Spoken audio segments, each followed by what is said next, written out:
Chers élèves, bonjour. Eh bien, nous nous retrouvons pour la suite de notre thématique sur les aires continentales.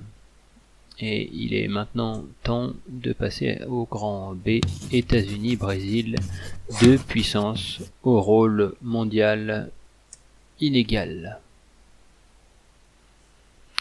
Alors ce cours est un cours double. C'est-à-dire qu'en fait, vous avez ici ce qui est propre au lundi et ce qui est propre au mardi, les deux d'un coup. Alors notre problématique, on la note, on se demande aujourd'hui comment s'affirme la puissance de ces géants et avec quelle nuance. Alors évidemment les deux géants, ce sont les États-Unis et le Brésil.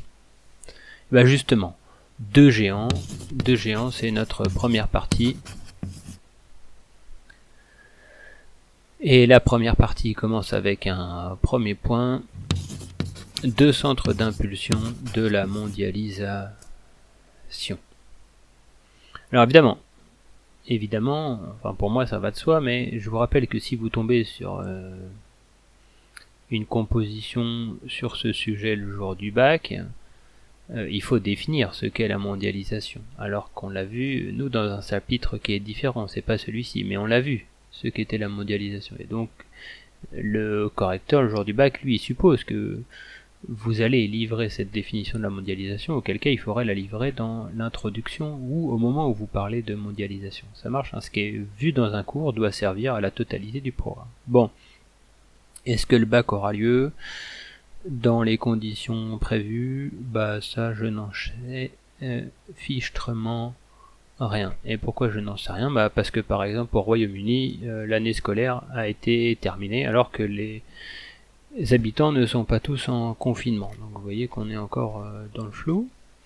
Et le ministre de l'Éducation nationale a dit que, selon lui, on devrait reprendre les cours aux alentours du 5 mai. Eh bien, si la crise est finie le 5 mai, je signe tout de suite pour pouvoir ressortir de chez moi et préparer des trucs importants à l'extérieur. Plutôt que d'enregistrer à nouveau des cours, vous revoir en chair et en os ne me déplairait pas. Donc, nous mettons tout ça de côté. Grand B, États-Unis, Brésil, deux puissances au rôle mondial inégal, deux géants, c'est la première partie, et le premier point, deux centres d'impulsion de la mondialisation. Alors, ces deux centres d'impulsion de la mondialisation, ils sont liés également à leur capacité productive agricole. En fait, l'un et l'autre sont des gros pôles agricoles. Pour entrer dans le détail, je vous invite à étudier le dossier qui est joint au cahier de texte. Ce dossier, il s'appelle États-Unis-Brésil, ferme du monde. Donc il y a une double page. Vous avez à votre disposition ici 6 documents. Alors il y a une photographie en vue oblique sur un feedlot. Alors un feedlot c'est quoi? Vous le voyez peut-être mal là, mais en grossissant un petit peu sur votre PDF, vous devriez le voir. En fait, ce sont des vaches, ce sont des bœufs ici qui sont présents. Et vous voyez qu'on est sur une énorme exploitation, 160 000 têtes de bétail, c'est gigantesque. C'est de l'industrie de la viande, là, c'est ça qu'on est en train de faire pousser. On fait pousser de la viande en batterie, à l'image des poulets de batterie. Bah là, c'est pas des poulets, ce sont des bovidés. Et là, nous sommes dans l'ouest des États-Unis. Eh bien, le Brésil est aussi une puissance agricole. On fait aussi pousser de la viande, entre guillemets, notamment de la volaille, on y reviendra. Mais comme le montre le document 2, eh bien, on a aussi beaucoup de plantes qui sont développées au Brésil, et notamment en réalisant des friches sur la forêt amazonienne, on en reparlera. Alors vers où vont les destinations? Eh bien vous avez un petit graphique, c'est le document 3 qui vous permet de montrer que dans un cas comme dans l'autre, eh bien la quantité des exportations agricoles est importante, et voilà pourquoi on parle de ferme du monde. C'est-à-dire que ces productions, elles ne sont pas destinées uniquement au marché local, mais bien au marché mondial. Le document 4, c'est le premier port d'exportation des produits agricoles d'Amérique latine, qui est dans l'état du Paraná, au Brésil, et qui montre bien ici le terminal et l'importance de la convergence des produits à destination de l'exportation. Le document 5, fait un classement des rangs mondiaux du Brésil et des États-Unis pour les exportations agricoles. Alors attention, ce sont des données 2012, mais l'ordre d'importance qu'elle donne a peu changé depuis. Et puis enfin, cette capacité de production en produits bruts, il ne faut pas oublier qu'elle va de soi aussi avec l'industrie agroalimentaire qui transforme ses produits, et c'est ce à quoi le document 6 s'attelle. Donc, je vous demande bien sûr de lire et de regarder avec attention le document sur les États-Unis et le Brésil, Ferme du Monde, qui vous est joint, le dossier qui vous est joint ici et qui permet d'aller plus loin dans l'argumentation. Bon, dans nos cahiers, nous, comme dans une composition, il faudrait parler de quoi? Il faudrait d'abord rappeler que les États-Unis, comme le Brésil, ce sont deux puissances agricoles. Première et deuxième sur de nombreux produits. Alors je ne vais pas revenir sur les produits, vous les avez dans la fiche, dans le tableau sur les rangs mondiaux. Et on peut se servir par exemple de l'exemple du jus d'orange. Premier le Brésil, deuxième les États-Unis d'Amérique, ou le soja, deuxième le Brésil, premier les États-Unis d'Amérique. Donc on est ici dans l'illustration de ces rangs mondiaux conséquents. Si vous ouvrez votre livre page 224 et que vous vous intéressez au document 2 de la page 224, cette fois vous avez d'autres données relatives qui sont présentes et qui peuvent servir.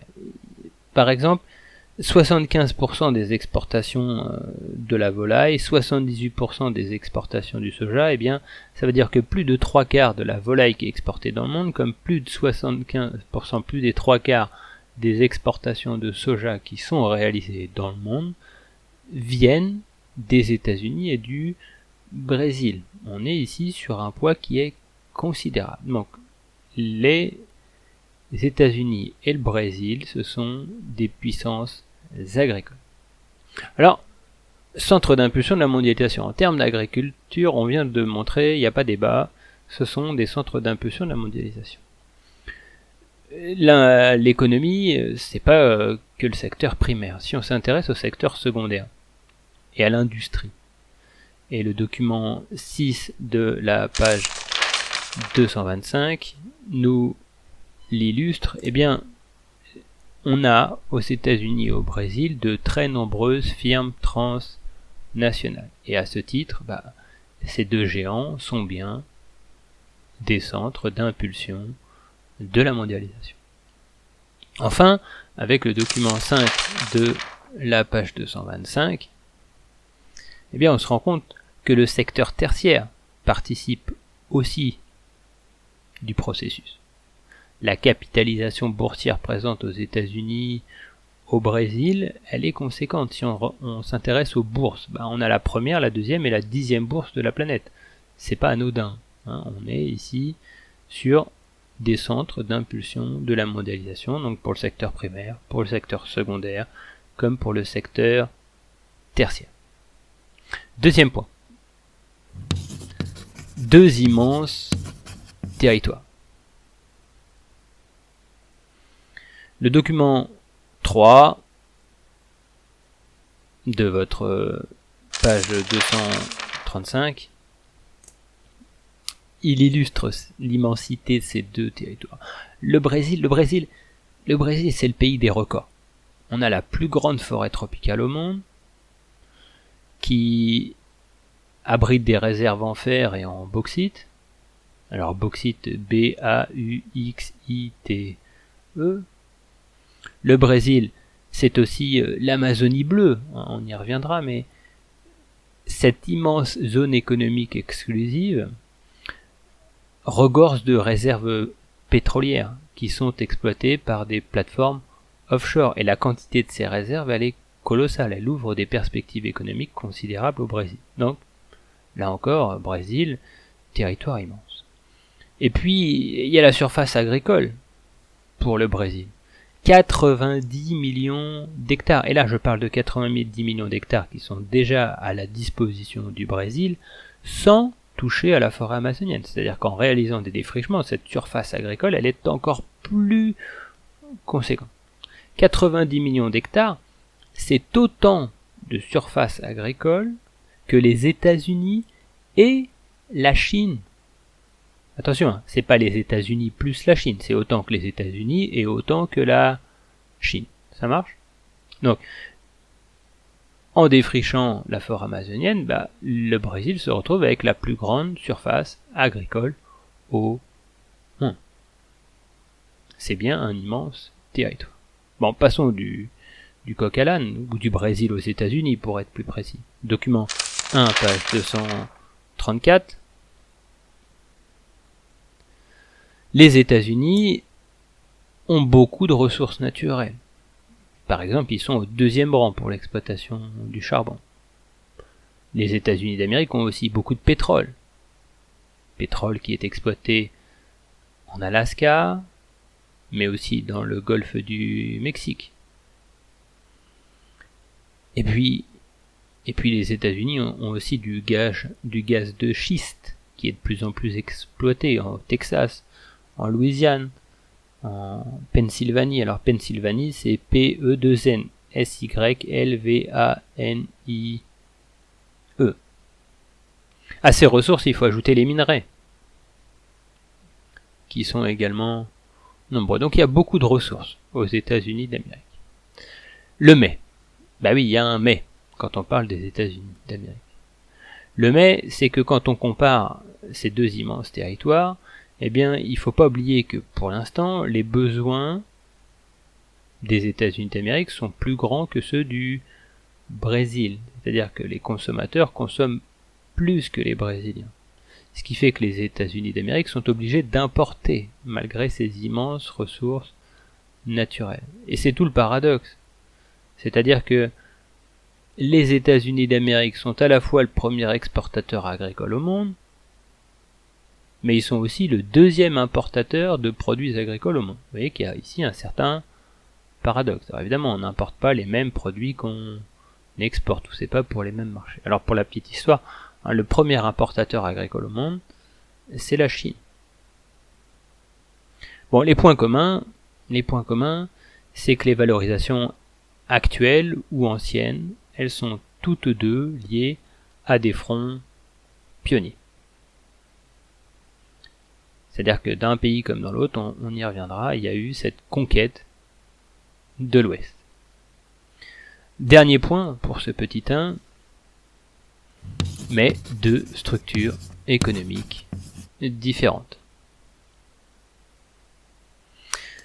Le PIB. On s'intéresse à la production de richesses de l'un et de l'autre. Le produit industriel brut des États-Unis d'Amérique, il équivaut à 8 fois celui du Brésil. On a donc deux pays différents. On a une puissance établie. La puissance établie, évidemment, ce sont les États-Unis d'Amérique. Et puis, de l'autre côté, on a le Brésil. Le Brésil, c'est une puissance émergente. Le PIB du Brésil. En 2011, le Brésil était au 6e rang. Et en 2013, eh bien, le Brésil était passé au 7e rang. C'est-à-dire qu'il y a eu une croissance au Brésil importante de son PIB, mais au rang mondial de la production de richesse, on pourrait dire d'une certaine façon que le pays y cale. C'est le 22e exportateur mondial, mais il a pour lui un avantage conséquent, c'est son excédent. L'excédent commercial du Brésil, il était en 2012 de 4%. Les États-Unis d'Amérique, eux, c'est une puissance établie. Bon, 2e exportateur mondial quand même, faut pas l'oublier, derrière la Chine. Mais en 2012, sa balance commerciale, elle était déficitaire à hauteur de moins 51%. Donc voilà des données absolues qui vous permettent de comparer les économies de l'un et de l'autre. Alors continuons notre analyse. Les États-Unis d'Amérique, ils possèdent des grandes firmes transnationales qui sont établies. C'est-à-dire quand on prend les 500 premières firmes transnationales au monde, eh bien 99 ont leur siège social aux États-Unis d'Amérique, et non des moindres. Apple, Microsoft, Toyota, hein, Toyota, pardon, Apple, Microsoft, etc. Notamment dans les nouvelles technologies. Toyota, c'est le Japon, excusez-moi. C'est parce qu'il y a beaucoup de Toyota aux États-Unis d'Amérique. Le Brésil. Le Brésil a lui aussi ses firmes transnationales, mais ce sont des firmes transnationales émergentes. Et non des moindres, hein, pour certaines. On a le groupe Vale, par exemple. V-A-L-E. Qui est deuxième, hein, au deuxième rang des structures qui exploitent des minerais. Donc on a une firme transnationale d'exploitation des minerais qui est bien classée au niveau mondial. On a l'avionneur Embraer. E-M-B-R-A-E-R. Embraer, c'est le troisième avionneur mondial à l'heure actuelle. Hein. Troisième fabricant mondial d'avions au monde. Les deux premiers, ce sont Boeing et Airbus. On a Petrobras. Petrobras, comme son nom l'indique, Petro comme pétrole et Bras comme Brésil, hein, Petrobras, P-E-T-R-O-B-R-A-S, c'est une firme transnationale qui produit des hydrocarbures. Bon, par contre, quand on s'intéresse à ce classement des 500 premières, eh bien, le Brésil, il en a que 8 qui sont classés dans les 500 premières. Et, on vient de le dire, hormis Embraer, ce sont surtout des firmes transnationales qui sont liées à l'exploitation des ressources et non à la transformation de celles-ci. On est donc sur des économies primaires. Bon, pour mettre un terme à cette première partie, on pourrait donc dire que les États-Unis d'Amérique, ils basent leur puissance sur le capital humain, sur l'innovation technologique et sur leur dynamisme et leur attractivité. C'est-à-dire que les États-Unis d'Amérique, ils bénéficient d'un énorme brain drain, B-R-I-N, D-R-I-N, hein, un exode, enfin pas un exode, mais une attraction des cerveaux. Pourquoi ? Parce que les gens très diplômés cherchent à aller travailler aux États-Unis d'Amérique, et ça bénéficie évidemment à cet État. Le Brésil, lui, il a plutôt une économie qui est basée sur ses ressources naturelles, son agriculture, une agriculture qui a un poids immense, parce qu'elle fait vivre tout un secteur industriel, celui de l'agroalimentaire. Un quart de son PIB est lié au secteur agroalimentaire, 40% de ses exportations. Donc on est vraiment sur une puissance qui ne s'est pas construite sur les mêmes bases que l'autre. Alors, maintenant, détaillons l'une et l'autre d'une certaine façon. Revenons d'abord sur la puissance des États-Unis d'Amérique, mais d'un point de vue, cette fois, géographique. C'est le petit 2, les États-Unis d'Amérique, une hyper puissance. Bon, rapidement, on peut retenir que les États-Unis d'Amérique y cumulent la suprématie dans les 4 domaines. On l'a déjà vu. Domaine économique, domaine militaire, domaine technologique et domaine culturel. Premier point, le rôle politique majeur des États-Unis d'Amérique. On s'intéresse donc ici, en termes de puissance, au hard power des États-Unis d'Amérique. Et pour ce faire, on va se plonger dans nos manuels et s'intéresser au document 4 de la page 225. Les États-Unis d'Amérique ont une économie qui est puissante. La monnaie de référence, c'est le dollar. On trouve aux États-Unis la première et la deuxième bourse au monde. Les États-Unis d'Amérique, une économie puissante, pourquoi ? Parce que ce sont les deuxièmes exportateurs mondiaux. Et que leur agriculture leur permet de disposer de ce que certains spécialistes appellent le food power. C'est-à-dire que comme plein de pays ont besoin de vous pour avoir de la nourriture, eh bien vous évitez de cracher dans la main de celui qui vous donne à manger. Vous avez un poids, une influence sur ces pays qui vous sont d'une certaine façon redevables parce que vous leur permettez de s'alimenter. Donc il y a quelque chose d'important en termes de puissance qui se joue ici. Économie puissante parce que les États-Unis, ce sont aussi les premiers importateurs au monde. Et quand vous êtes le premier client au monde, eh bien vous avez un traitement de faveur par rapport aux autres. On soigne on soigne toujours davantage son meilleur client. Et ils sont donc par là un acteur commercial majeur. Économie puissante, il n'y a qu'à voir le poids rempli par les États-Unis d'Amérique dans le fonctionnement de l'Organisation mondiale du commerce. C'est pas eux qui la pilotent, mais leur poids est grand, et ce qui fait que l'Organisation mondiale du commerce a souvent un point de vue qui est proche de celui des États-Unis d'Amérique. L'ère d'influence en Amérique, sur l'ensemble du continent des États-Unis d'Amérique, elle est importante, avec une extension qui se fait vers l'Asie. En 2011, il y a eu une entrée dans l'EAS, au sommet de l'Asie orientale. Pourquoi ? Parce que les États-Unis d'Amérique ont cherché à faire contrepoids à la puissance chinoise. Donc, ère d'influence vers l'Amérique, c'est indéniable. Une tentative d'extension vers l'Asie, et puis une tentative d'extension vers l'Europe qui a capoté, mais c'était le projet d'un traité d'échange économique, le TAFTA, qui est aujourd'hui oublié, mais il y a toujours cette volonté de la part des États-Unis de continuer à exercer leur influence au-delà de l'océan Atlantique en termes économiques sur le continent européen. L'argent. L'argent, les États-Unis d'Amérique en ont. Et ils contribuent de façon importante, par exemple, au budget de l'Organisation des Nations Unies, grâce à cette capacité économique. Et puis, leurs dépenses militaires vont dans le même ordre. Leurs dépenses militaires, elles sont importantes.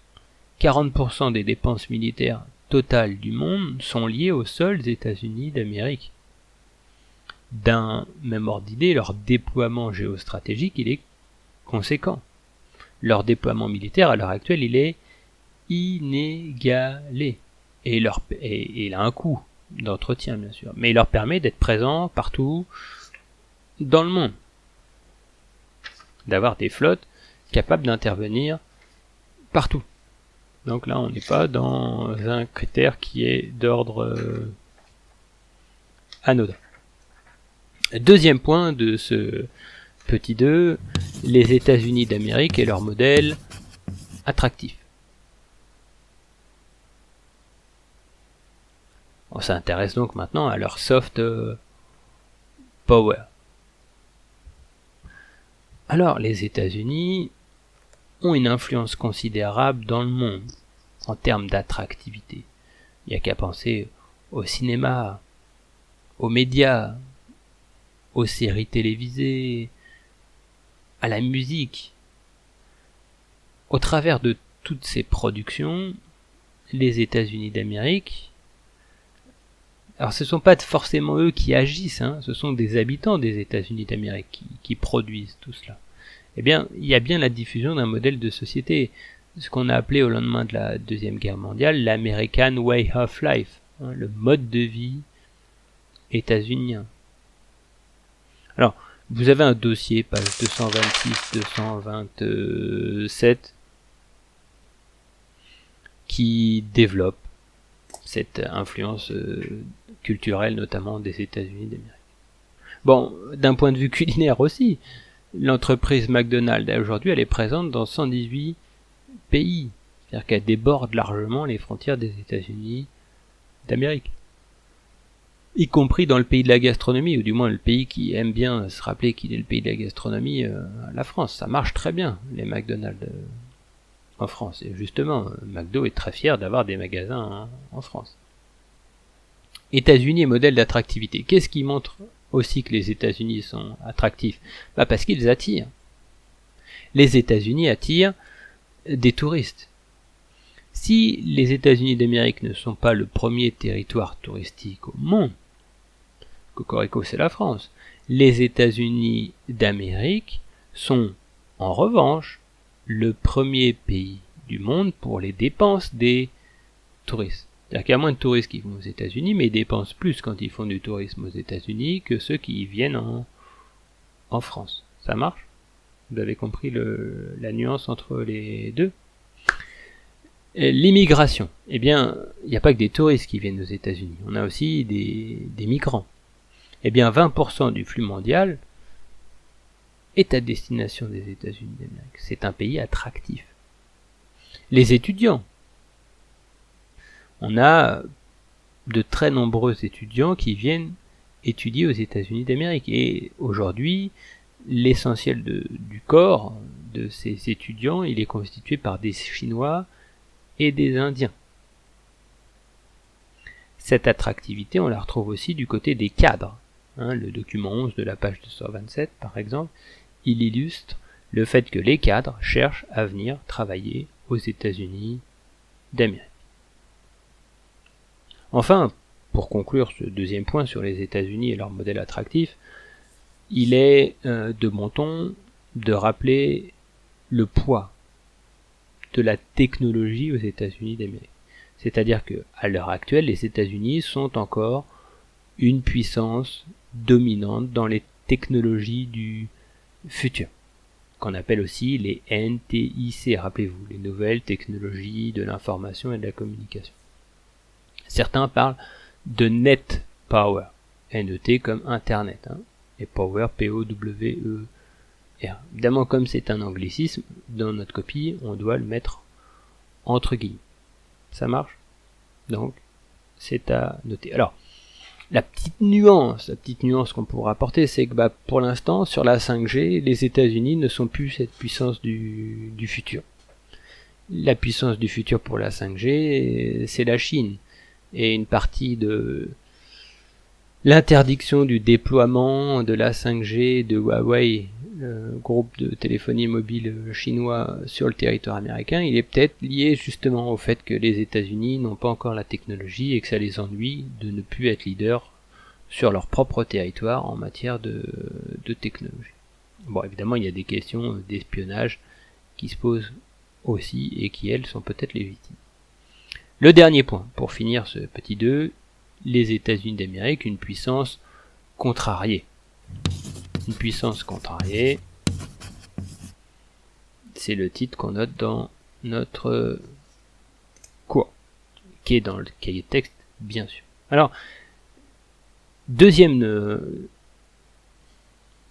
document que je vous demande d'étudier, c'est-à-dire vous avez d'abord travaillé tout à l'heure sur la fiche, les États-Unis, Brésil, ferme du monde. Maintenant, je voudrais que vous vous intéressiez à la fiche qui contient les documents. D'abord, le petit 1.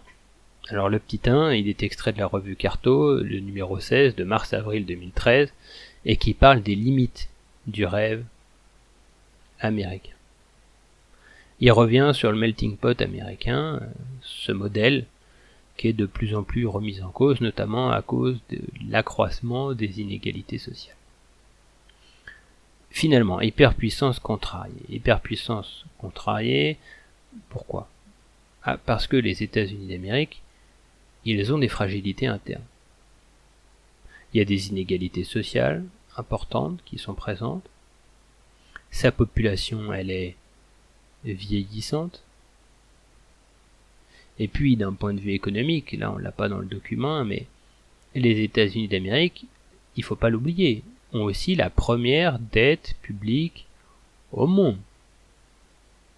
En 2016, elle était de 19 000 milliards de dollars, cette dette publique, et elle dépassait les 100% du PIB, c'est-à-dire de la capacité de produire des richesses. C'est-à-dire que votre endettement est plus grand que ce que vous pouvez produire en une seule année. Vous comprenez bien ici combien ça peut être compliqué. Quand vous avez une année de retard, entre guillemets, ça devient compliqué à organiser économiquement les choses. C'est-à-dire que les États-Unis vivent à crédit. Mais comme c'est la première économie au monde, ils peuvent se le permettre, là où pour d'autres c'est carrément de la science-fiction. Les États-Unis d'Amérique, ils ont des fragilités internationales aussi. On l'a vu dans le grand A, mais les États-Unis d'Amérique, ils génèrent aussi du rejet. Et d'abord sur le continent américain. Le bolivarisme, c'est bien une réaction de rejet, notamment à la posture des États-Unis d'Amérique. Et puis si on quitte le continent américain, les attentats fomentés par le groupe Al-Qaïda ou par Daesh montrent bien qu'il y a aussi une réaction de rejet à l'encontre des États-Unis qui se manifeste dans le reste du monde. Bon, enfin, une hyperpuissance contrariée parce que l'économie américaine, elle a une forte dépendance vis-à-vis de l'extérieur, notamment dans en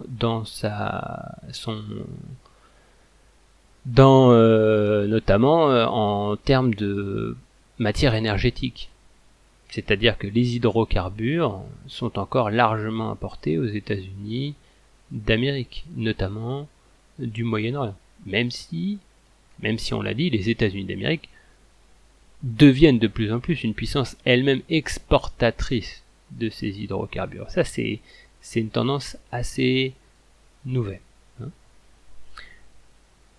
Eh bien, il est temps maintenant de passer à la dernière partie de ce double cours de lundi et mardi. Petit 3. Le Brésil, une puissance mondiale en devenir. Alors pour parler du Brésil en tant que puissance mondiale en devenir, on va commencer par s'intéresser au fait que le Brésil est la première puissance d'Amérique latine. Ça c'est le premier point, la première puissance d'Amérique latine. Le Brésil, c'est le moteur économique du Mercosur. Et le Mercosur, le Brésil, il le domine. Il en use à son avantage. Alors comparons le PIB du Brésil et ses partenaires du Mercosur. Le Brésil, il a un PIB qui est 5 fois supérieur à celui de l'Argentine, par exemple. Bon, c'est déjà impressionnant. Mais si on compare le PIB du Brésil et de l'Uruguay, le ratio, il est de x52. C'est-à-dire que le PIB du Brésil, il est plus de 50 fois plus grand que celui de l'Uruguay. Et puis, si on est encore plus...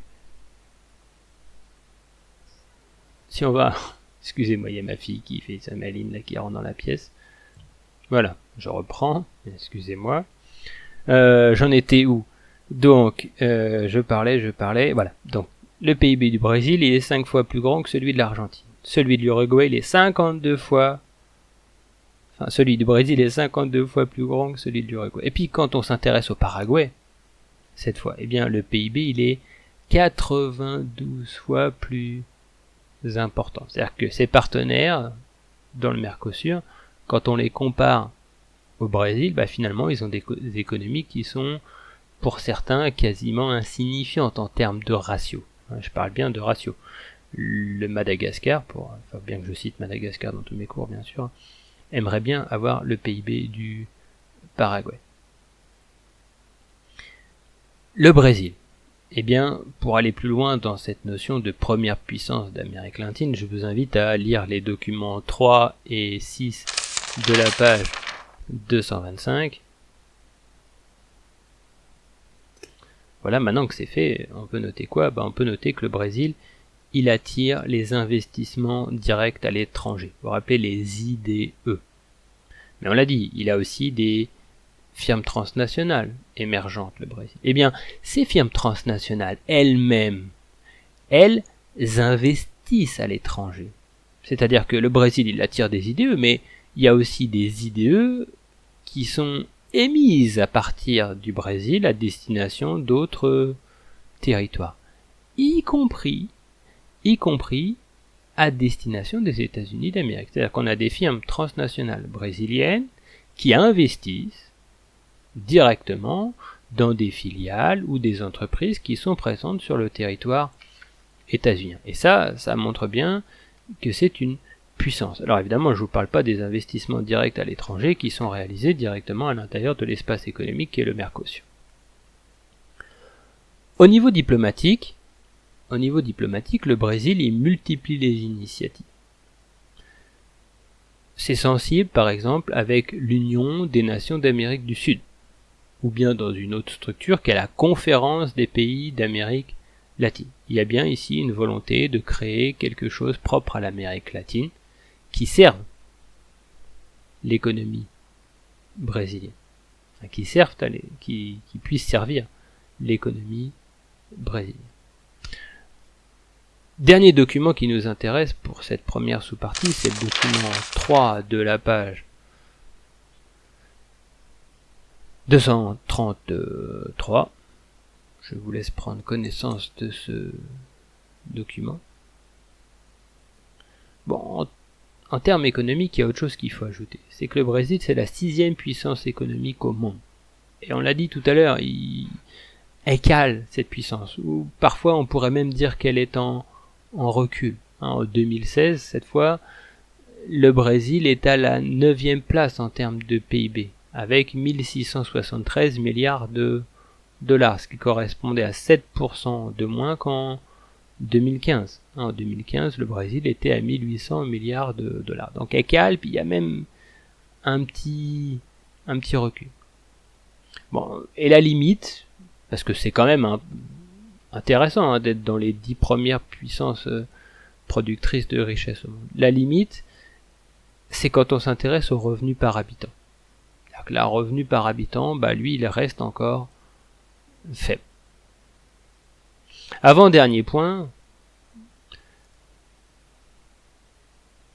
il s'agit maintenant de parler du Brésil, un leader des puissances émergentes qui se tourne aussi vers l'Afrique. Bon, on a parlé de la volonté de s'implanter des États-Unis d'Amérique au Moyen-Orient. On a vu que la Chine cherchait à s'implanter sur le continent africain. Eh bien, le Brésil aussi cherche à s'implanter sur le continent africain. Document 2 de la page 233. Le Brésil y cherche à se rapprocher des autres puissances émergentes. Bon, les BRICS. Brésil, Russie, Inde, Chine, Afrique du Sud, eh bien, il y a une volonté d'essayer de travailler de concert. Le Brésil, il s'est allié avec l'Inde et l'Afrique du Sud. Et il a créé un forum de discussion à cet effet, c'est l'IBSA. I-B-S-A. Et donc dans ce forum de discussion, les Indiens, les Brésiliens et l'Afrique du Sud discutent ensemble pour essayer de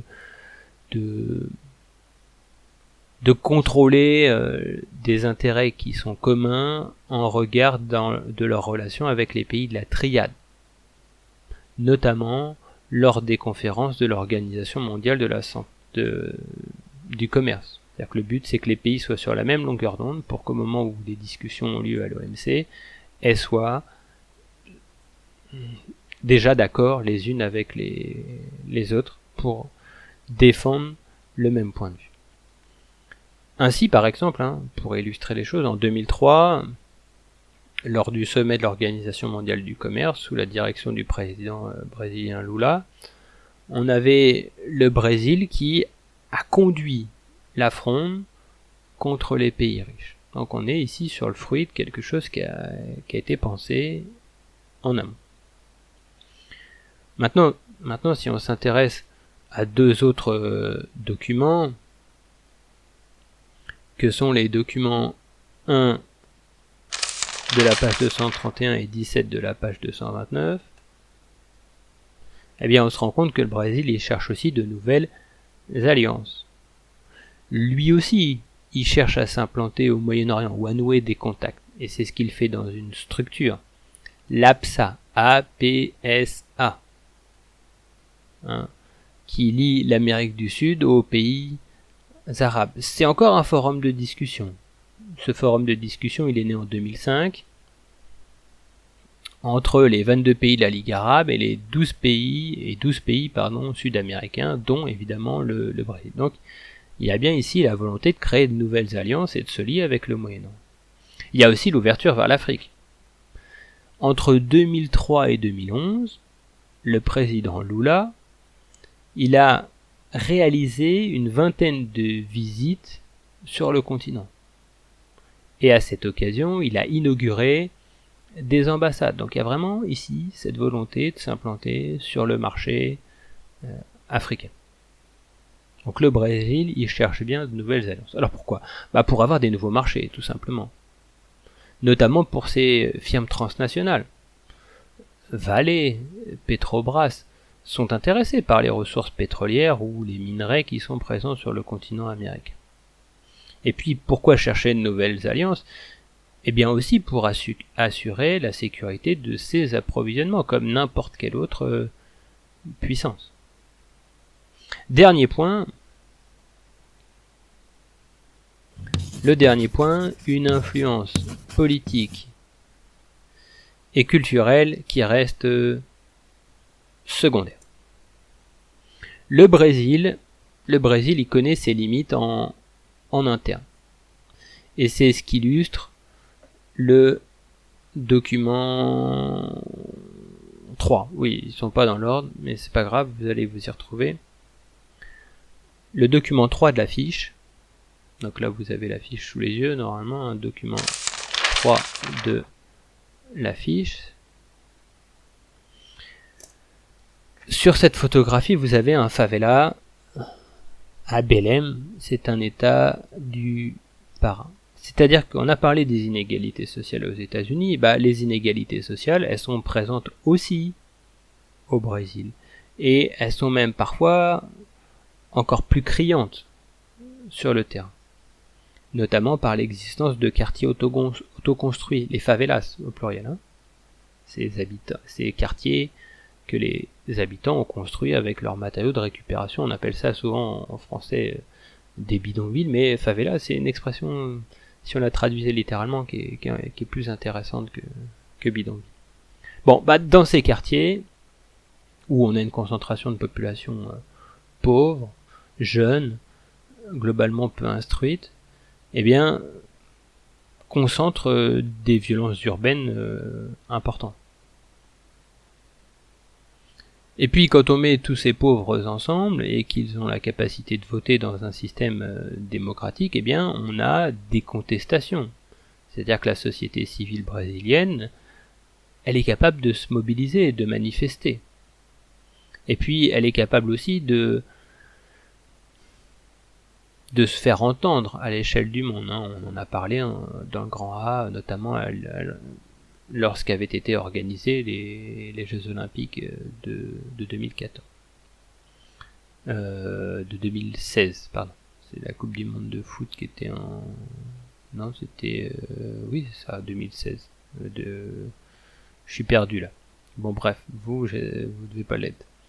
Vous suivez ça un petit peu plus fortement. Bon, et puis contestation aux civils, contestation aussi des actions du Brésil à l'international cette fois. Le document 2 de la fiche, il montre une opposition, le texte il est rédigé en anglais, contre la réalisation d'un barrage hydroélectrique par l'État brésilien. Ce que fait l'État brésilien sur la forêt amazonienne et le sort qu'il consacre à ces Amérindiens, il émeut la communauté internationale, il émeut aussi une partie importante des habitants du Brésil, et il oblige l'État brésilien à marcher sur des œufs dans sa gestion de l'environnement et des indigènes. Donc limite en interne, limite à l'international. Cette limite à l'international, on peut aussi l'illustrer par le fait que le poids du Brésil, il n'est pas encore pris en considération dans les décisions des grands. Le Brésil n'appartient pas au G8, il appartient au G20, mais il a peu d'audience internationale. Et puis le Brésil, par exemple, il n'a pas de siège permanent au Conseil de sécurité de l'Organisation des Nations Unies. Donc le point de vue du Brésil, en termes de diplomatie internationale, ça pèse pas très lourd encore. Bon, limite régionale enfin. Limite régionale parce que les voisins continentaux, l'Argentine, la Bolivie, contestent eux aussi cette démarche qu'ils jugent impérialiste dans l'action du Brésil au regard de l'Amérique du Sud. Donc ça, c'est encore une difficulté pour exercer une influence politique et culturelle. Bon, enfin, on s'intéresse aux documents 8 et 9 de la page 226, et ces documents 8 et 9 de la page 226, ils nous permettent de comprendre que le soft power brésilien, il reste modeste. Alors, certes, il existe des telenovelas qui dépassent les frontières de l'Amérique du Sud, qui sont diffusées dans le monde entier. Bon, très peu en Europe, beaucoup plus au Portugal, hein, bien sûr.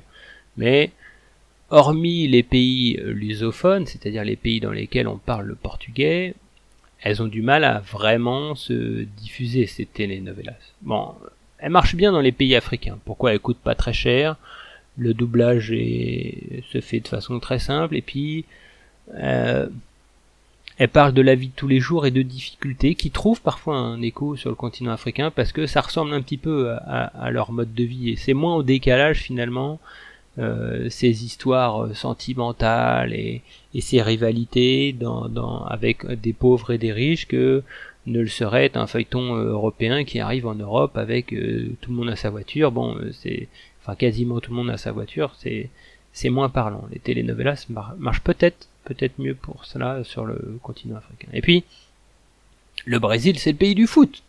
Eh oui, faut pas l'oublier quand même.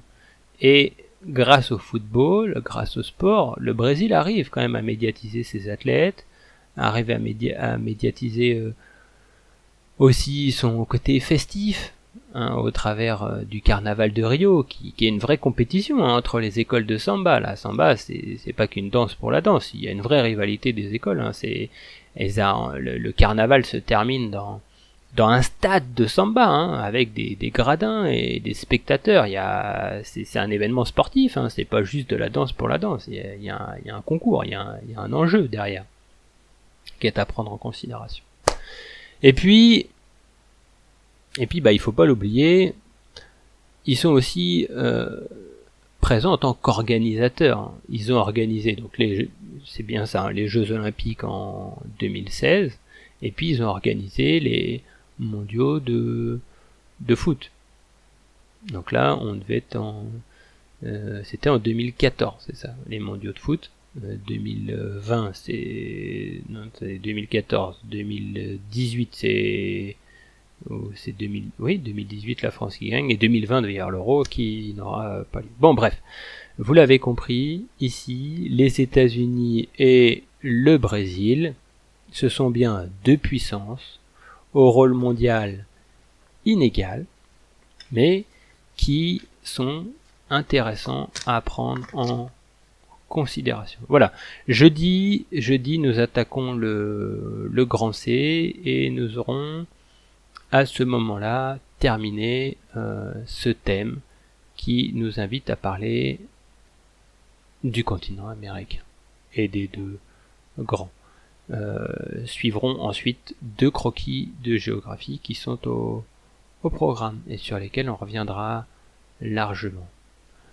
Bon courage à vous pour la prise de notes, bonne continuation.